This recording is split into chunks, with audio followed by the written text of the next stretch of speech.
Welcome to 1964 of Soviet Space Program. The main goal we are setting for this year is to commence the Crewed Lunar Program. We will need to accept it at the fast pace, so to achieve that, a bit more confidence is still required, as well as clearing open 4 program slots. Advanced Crewed Orbit is 2 contracts away from completion, and we will be expecting to finish this one by the end of the year. Early commercial applications is still active simply for the confidence farming. But just like early interplanetary probes, these both will be closed in the coming months to accept Venus surface exploration.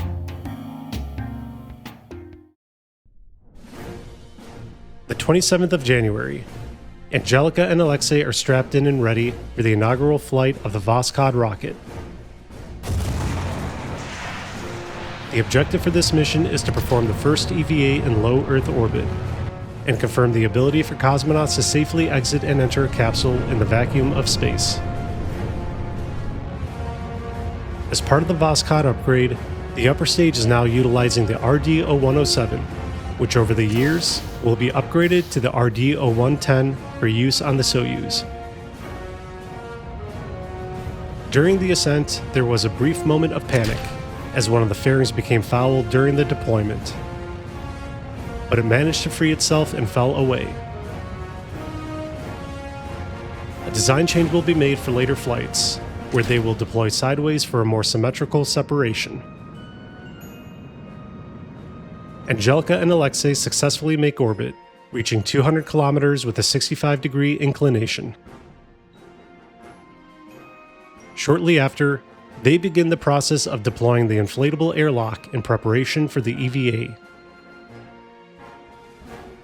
Roughly an hour later, Alexei commences the EVA and steps into space for the first time in human history.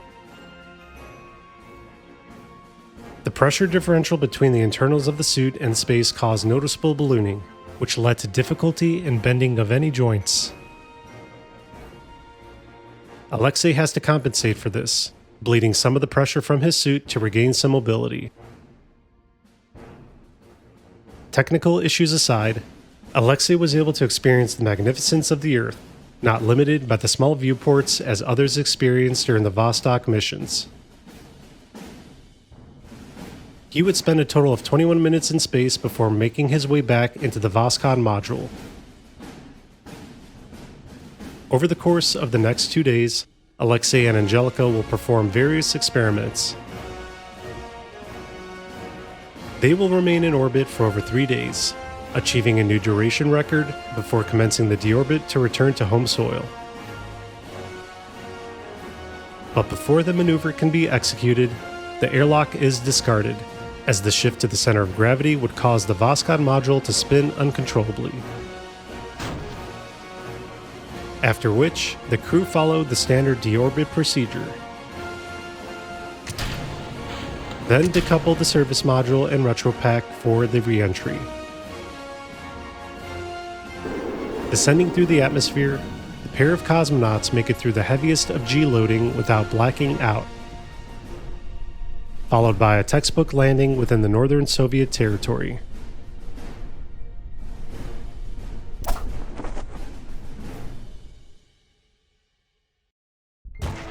In March, a Cosmos 1 Block 2 is launched for a commercial contract, sending 290 units of payload into orbit. This launch will mark the final flight for the commercial applications program, as we are preparing to close it in the following month. For nearly 6 years, the Cosmos 1 has been a workhorse supporting low Earth orbit missions. But it too will be seeing a retirement later this year, and replaced with the next class of the Cosmos rocket family.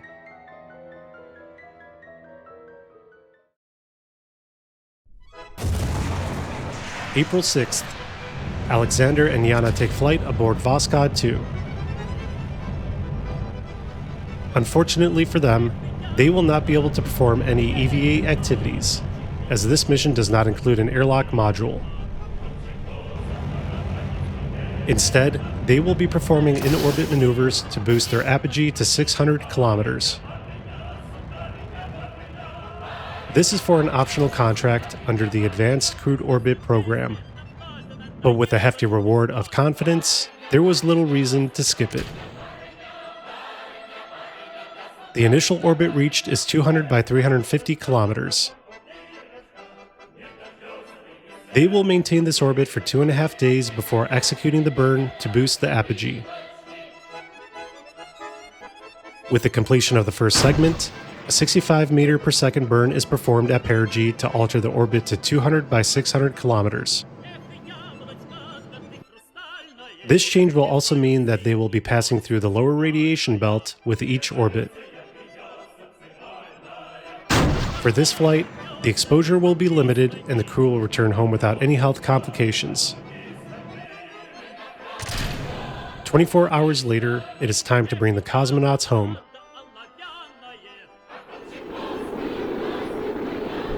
There was a bit of a miscalculation with plotting the return, so as a result, their deorbit will bring them within the borders of Iran. As the parachutes deploy and begin slowing the capsule, there was concern with the descent speed. The Voskhod capsule has a crash tolerance of 12 meters per second, meaning that this landing could prove to be fatal for the crew. Not wanting to take any chances, the cosmonauts bail out and descend via their personal chutes. The reason for the higher velocity is not known, but the likely culprit is added consumables and experiment payload which was packaged as part of the mission.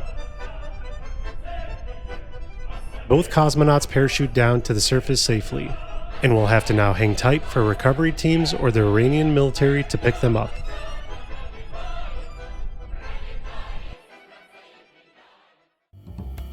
Returning to the administration building, we are sitting at a comfortable 6,500 confidence, which means we can now close out early commercial applications as well as early interplanetary probes. And with the 3 open slots, we accept Venus surface exploration at FAST. The generous payout from Venus exploration will play an important role, as we currently lack 1 additional program slot needed to take on Crewed Lunar. To solve that problem, we initiate an admin upgrade to have 9 total slots, costing 1,600 funds per day. Thanks to the Venus program, we can initiate the upgrade immediately at 100% construction rate, with enough leftover funding to maintain a launch cadence for the remaining contracts. May 24th, a Cosmos 1 Block 2 is launched to complete the final objective for the Advanced Crewed Orbit Program. If you read the fine print for this contract, it does not require 2 separate crafts to be launched, nor do either of them have to have crew. Given this criteria, the agency decides to go for a single uncrewed launch to execute a robotic docking procedure. Achieving orbit, the first probe decouples and creates some separation.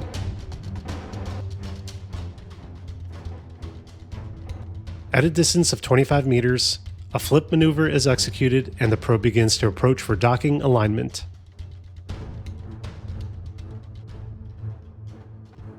Seconds before contact, some drifting is identified, but thanks to last-second corrections, a hard dock is achieved. The ground team confirms mission success and verifies the ability to control the joint crafts without complication. After which, they command a final maneuver to deorbit the craft over the Pacific. Advanced crewed orbit can be completed at any time now to free up 3 program slots. But for now, we will hold on to it to keep receiving funding, as we are not yet prepared to accept Crewed Lunar. This mission also marks the final flight of the Cosmos 1. So with that, we give it a final salute and thank it for its service.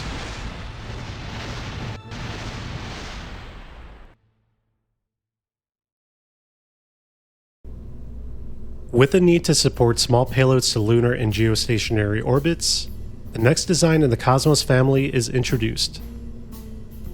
At 130 tons and 2.7 meters in diameter, the Cosmos 2 can place 700 kilograms on a lunar trajectory or bring 3.45 tons to low Earth orbit. This design is fitted with refined aluminum stringer tanks and is powered by an RD-216 booster. The upper stages consist of an RD-0107, followed by an S1-5400 for its relight capabilities. The beauty with this evolution is that we can simply modify the existing LC-2 as we are within the 130-ton max upgrade limit, and therefore can begin integrating these new rockets in less than 3 months. July 2nd, we see the first Molniya rocket lift off, carrying aboard the Luna 7 lander. After the near failure of Luna 6, the choice was made to overhaul the lander design and take advantage of the Block L to perform both the lunar injection as well as support the braking stage. Thanks to multi-layered insulation, the Block L will experience only a minor amount of boil-off as it transits to the moon. Coupled with deep space avionics, it will also be fully controllable, meaning that the pre-aim and spin stabilization is no longer required. As we have researched early docking procedures, we now have unlocked Aerozine and NTO RCS propellant, which almost doubles the performance of the final lander stage. With double the delta V, the lander will have much more wiggle room to land safely, even from higher altitudes. The Block L executes the lunar injection and creates a trajectory to bring the landing site within Oceanus Procellarum. The Block L avionics are shut down to conserve battery life, and Luna 7 coasts for the next 2.5 days as it transits to the moon. Entering into lunar space, the avionics are brought back to life, and the Block L begins reorienting for the braking maneuver. Minutes later, the engine successfully reignites. It looks like the landing will be inside a crater, so let's try not to topple over again like Luna 6. The Block L depletes, and then the U-2000 stage is activated. Luna 7 achieves a near standstill at 16 kilometers above the surface, and then performs a 2-minute freefall before initiating terminal descent.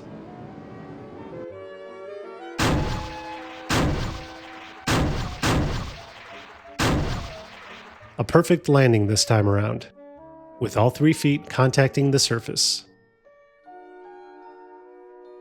The upgrades proved to be a success, and the agency can now begin to consider the idea of sending a lander to the far side of the moon. October 10th, the inaugural flight of the Cosmos 2 carrying aboard a lunar orbiter. There is always concern when launching a new design, especially when the engine has a fairly low mean time between failure. But the RD-216 holds itself together, burning for the full duration. The design of Luna 8 is not much different than the landers. Remove the legs, add solar cells, and a few more propellant tanks. We are going to be imaging a large portion of the lunar surface with this one, which means Luna 8 will need to enter a high inclination orbit for good surface coverage. Sun tracking solar cells are still a commodity we do not have, so the probe will have to aim at the sun and spin stabilize for its transit to the moon. The thrust-to-weight ratio for Luna 8 is fairly low, so the orbital insertion will need to be split into 2 burns to maximize efficiency. The first maneuver will slow the probe by 400 meters per second, placing it in an elliptical orbit with a period of 21 hours. The second maneuver will spend 546 delta V to complete the insertion into a near circular orbit.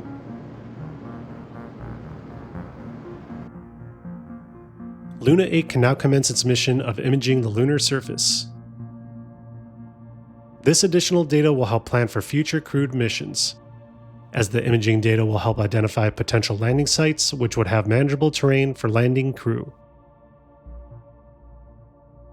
After a week, Luna 8 completes its objective, but it will continue mapping and act as a relay for later missions sent to the Moon.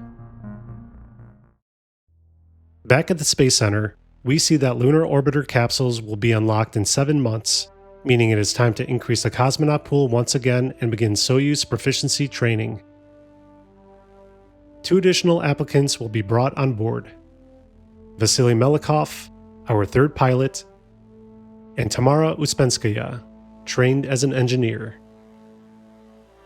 There aren't any more Voskhod missions planned, so all 6 cosmonauts are placed into the proficiency training program, with a scheduled completion of October 1965. Next up, there is over 1,000 research points that need to be invested, so into R&D to start researching more technologies. If the agency is to land on the Moon using the LK lander, improved landing engines will need to be unlocked. Otherwise, a custom lander can be built using the previous lunar landing node to get it done sooner. Both of these nodes will be researched while a decision is being made, followed by mature capsules to unlock the LOK and VA capsules. Then, several engine tech nodes are researched in the orbital rocketry and ORSC lines to reach 1969 technology, which will be required if an N1 is to be built. Then, lunar-era electronics research is selected as it has the researcher efficiency increase. The research queue now has to be resorted to pull forward the lunar landing, capsule, and engine tech.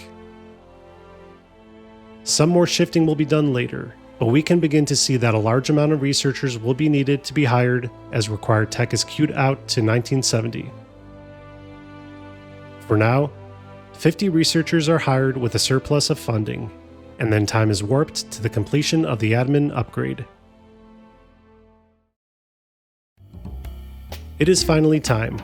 With 9 total program slots, Advanced Crewed Orbit can be closed. And with 4 free program slots, Crewed Lunar is accepted at FAST.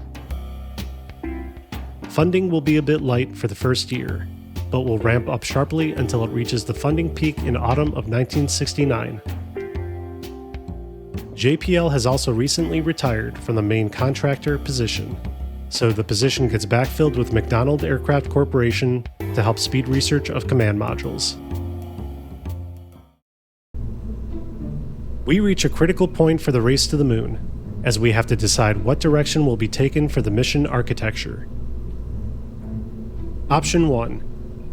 Take the standard route of building an N1 and fight through the low engine reliability, which can lose the race to the Moon. A launch complex of this size will require 3 years to build, and it will need a surge of researchers to unlock 1969 ORSC engines in time. Engine failures are to be expected. Option 2. Replace the NK series with the RD series of engines to give it a much higher reliability. If a Proton is also used during this time, the flight data from those launches will carry over to improve the odds for the N1. Option 3. Use an R-56 style design to support up to 60 tons to low Earth orbit. Completing construction in a little over 2 years, this can launch a lightweight mission to bring a single cosmonaut to the surface and secure an early victory. This rocket size would also work for a dual launch architecture, capable of sending a crew of 3. But I would like to hear from you. What are your thoughts? Leave a comment below, and if there is a highly popular choice, I may change my direction and take that route. Thanks for watching, and see you in the next chapter of Soviet Space Program.